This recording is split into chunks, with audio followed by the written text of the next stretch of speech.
नमस्कार।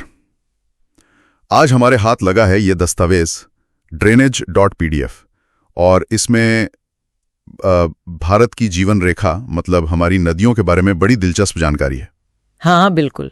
तो आज हम इसी स्रोत के जरिए समझेंगे कि भारत की नदियां कैसे बहती हैं, खासकर हिमालय से निकलने वाली और प्रायद्वीपीय की नदियों में क्या फर्क है, उनका सफर कैसा है और हमारे लिए ये इतनी जरूरी क्यों है। जी। कुछ झीलों और नदियों से जुड़ी चुनौतियों पर भी नजर डालेंगे। तो तैयार हैं इस जानकारी की गहराई में उतरने के लिए? बिल्कुल।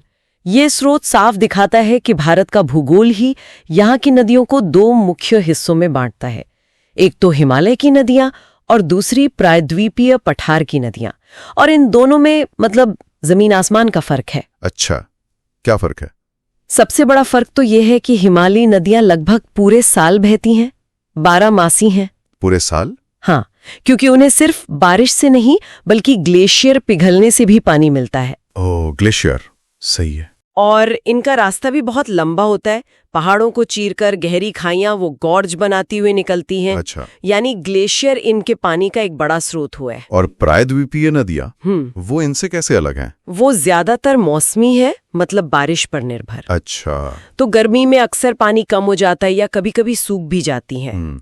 इनकी लंबाई भी कम होती है और घाटियां उतनी गहरी नहीं होती, उथली होती हैं। इनका पानी मुख्य रूप से पश्चिमी घाट या फिर मध्य भारत की ऊंची जमीन से आता है। समझ गया।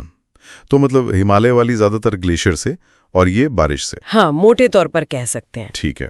अब अगर हिमालयी नदियों की बात करें तो स्रोत 3 बड़ी नदी प्रणालियों का जिक्र करता है, सिंधु, गंगा और ब्रह्मपुत्र। गंगा तो खैर हमारी संस्कृति से भी जुड़ी है। बिल्कुल। स्रोत बताता है कि इसकी मुख्य धारा भागीरथी गंगोत्री ग्लेशियर से शुरू होती है और देवप्रयाग में अलकनंदा से मिल जाती है। जी हाँ, देवप्रयाग वही संगम होता है। और हरिद्वार के पास ये पहाड़ों से मैदान में उतरती है ना? हाँ बिल्कुल।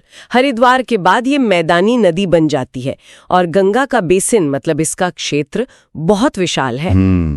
इसमें हिमालय से आने वाली यमुना, घाघरा, गंडक, कोसी जैसी नदियां मिलती हैं, तो दूसरी तरफ प्रायद्वीपीय पठार से चंबल, बेतवा, सोन भी आकर इसमें मिलती हैं। अच्छा, दोनों तरफ से नदियां आती हैं इसमें? हाँ, इसीलिए इतना पानी होता है। ये पूरब की तरफ बहती हुई पश्चिम बंगाल के फरक्का तक पहुंचती है। फरक्का? हाँ, फरक्का में ये 2 हिस्सों में बढ़ जाती है। एक धारा हुगली कहलाती है जो कलकत्ता से होकर बहती है। हाँ, हुगली। और दूसरी मुख्य धारा बांग्लादेश चली जाती है। और बांग्लादेश में ये ब्रह्मपुत्र से मिलकर मेघना बन जाती है और फिर बंगाल की खाड़ी में स्रोत में सुंदरबन डेल्टा का जिक्र है, वो यही बनता है। बिल्कुल, ये दुनिया का सबसे बड़ा और तेजी से बढ़ता डेल्टा है। दुनिया का सबसे बड़ा? हाँ, और इसका नाम वहां उगने वाले सुंदरी पेड़ों की वजह से पड़ा है। ये नदियां जो अपने साथ मिट्टी लाती हैं ना, उसी से ये विशाल डेल्टा बनता है। बहुत उपजाऊ भी है। वाह, कमाल है। अच्छा, अब सिंधु नदी पर आते हैं। ये तिब्बत में मानसरोवर झील के पास से निकलकर पश्चिम की ओर बहती है। हाँ, पश्चिम की ओर। और लद्दाख से भारत में आती है। जास्कर, नुब्रा, श्योक जैसी सहायक नदियां यहाँ दिरिशावली में, कश्मीर क्षेत्र में। हाँ, स्रोत ये भी बताता है कि 1960 के सिंधु जल समझौते के तहत भारत इसके पानी का सिर्फ 20% इस्तेमाल कर सकता है। हाँ, ये एक महत्वपूर्ण बिंदु है। सिंधु जल समझौता 1960, इसके हिसाब से भारत को सिर्फ 20% पानी मिलता है। और वो पानी कहाँ जाता है? वो 20% पानी पंजाब, हरियाणा और राजस्थान के कुछ हिस्सों में सिंचाई के काम आता है। अच्छा, अब तीसरी बड़ी नदी ब्रह्मपुत्र, ये भी मानसरोवर के पास से निकलती है? हाँ, लगभग उसी इलाके से। सिंधु से थोड़ी लंबी भी है, पर इसका ज्यादातर रास्ता भारत के बाहर है। ये पूरब की तरफ बहती है। तिब्बत में इसे त्सांगपो कहते हैं। फिर नामचा बारवा पहाड़ी के पास एक बहुत तेज यू मोड़ लेती है। यू टर्न जैसा? हाँ, बिल्कुल यू टर्न जैसा। और फिर अरुणाचल प्रदेश में घुसती है, जहां इसे दिहांग कहते हैं। दिहांग? हाँ, और फिर असम में जब इसमें दिबांग, लोहित और दूसरी नदियां मिलती हैं, तब ये ब्रह्मपुत्र कहलाती है। और स्रोत कहता है कि इसमें बाढ़ बहुत आती है। बिल्कुल। तिब्बत वाले हिस्से में जहां सूखा और ठंडा रेगिस्तान है, वहां इसमें पानी और गाद मतलब मिट्टी कम होती है। लेकिन जैसे ही ये भारत में आती है, ये बहुत ज्यादा बारिश वाले इलाके से गुजरती है। हाँ, पूर्वोत्तर में बारिश तो बहुत होती है। बहुत ज्यादा। इससे इसमें पानी और मिट्टी की मात्रा अचानक बहुत बढ़ जाती है। नतीजा ये होता है कि असम में अक्सर भयानक बाढ़ आती है और ये नदी अपना रास्ता भी बदलती रहती है, काफी तबाही मचाती है। अच्छा, तो हिमालयी नदियों की भव्य तस्वीर तो हमने देखी, अब जरा दक्षिण की ओर चलें। प्रायद्वीपीय नदियों की कहानी कैसी है? प्रायद्वीपीय भारत में पश्चिमी घाट एक बड़ा जल विभाजक है। मतलब वो पहाड़ तय करते हैं कि पानी किधर बहेगा। ठीक है। नर्मदा और तापी ये दो बड़ी नदियां हैं जो पश्चिम की तरफ बहकर अरब सागर में गिरती हैं। पश्चिम की ओर ज्यादातर तो पूरब में जाती है ना? हाँ, ज्यादातर पूरब में बंगाल की खाड़ी में गिरती हैं, लेकिन ये दो खास हैं। नर्मदा और तापी पश्चिम की तरफ बहती हैं।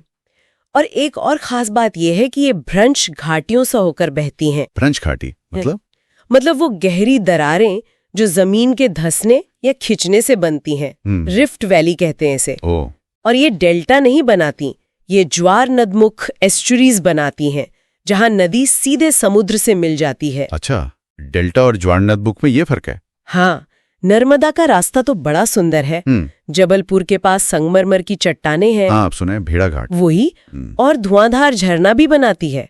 बहुत खूबसूरत जगह है। और पूरब की ओर बहने वाली नदियां कौन सी हैं? पूरब की ओर बहने वाली मुख्य नदियां हैं महानदी, गोदावरी, कृष्णा और कावेरी।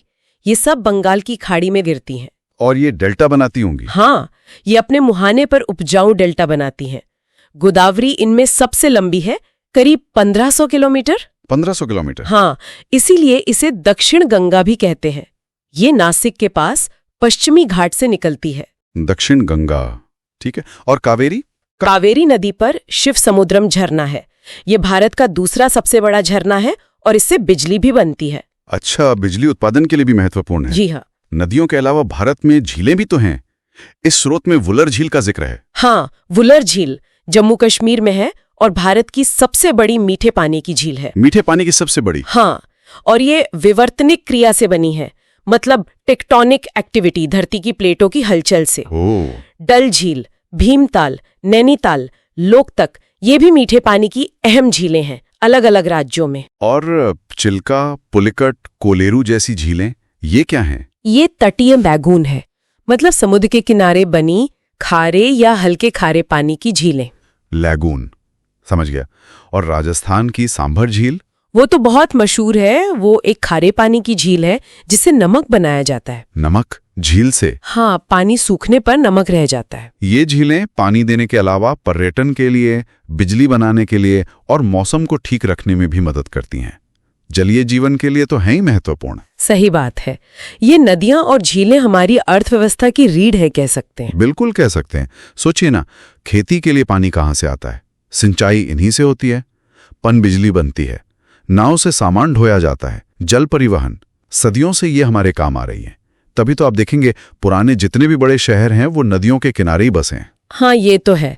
लेकिन एक चिंता की बात भी ये स्रोत उठाता है, प्रदूषण। ये आज की सबसे बड़ी चुनौती है। बढ़ती आबादी, शहरीकरण, फैक्ट्रियां, इन सब की वजह से हमारी नदियां बहुत मैली हो रही हैं। सही कहा।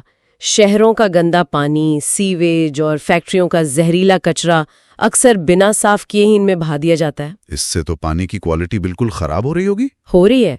और नदियों की जो खुद को साफ करने की कुदरती क्षमता होती है ना, वो भी अब कमजोर पड़ती जा रही है। इतना ज्यादा प्रदूषण है कि नदी खुद को साफ नहीं कर पा रहे। स्रोत में गंगा एक्शन प्लान 1985 और राष्ट्रीय नदी संरक्षण योजना का जिक्र है। कुछ प्रयास तो हुए हैं? हाँ, प्रयास हुए हैं और चल भी रहे हैं। गंगा एक्शन प्लान पहला बड़ा कदम था। फिर राष्ट्रीय नदी संरक्षण योजना NRCP आई, जिसमें और भी नदियों को शामिल किया गया। लेकिन चुनौती बहुत बड़ी है। सही कहा। तो ये नदियां जो भारत को आकार देती हैं, वो हमारे जीवन का आधार भी हैं। बिल्कुल, जीवनदायिनी है ये। तो अंत में ये सोचना जरूरी है कि हम विकास की जरूरतों और इन अनमोल पानी के स्रोतों को बचाने के बीच तालमेल कैसे बिठाएंगे? यही सबसे बड़ा सवाल है। ये एक लगातार चलने वाली चुनौती है। इस पर हमें लगातार सोचते रहना होगा और मिलकर काम करते रहना होगा, तभी हमारी ये नदियां बच पाएंगी।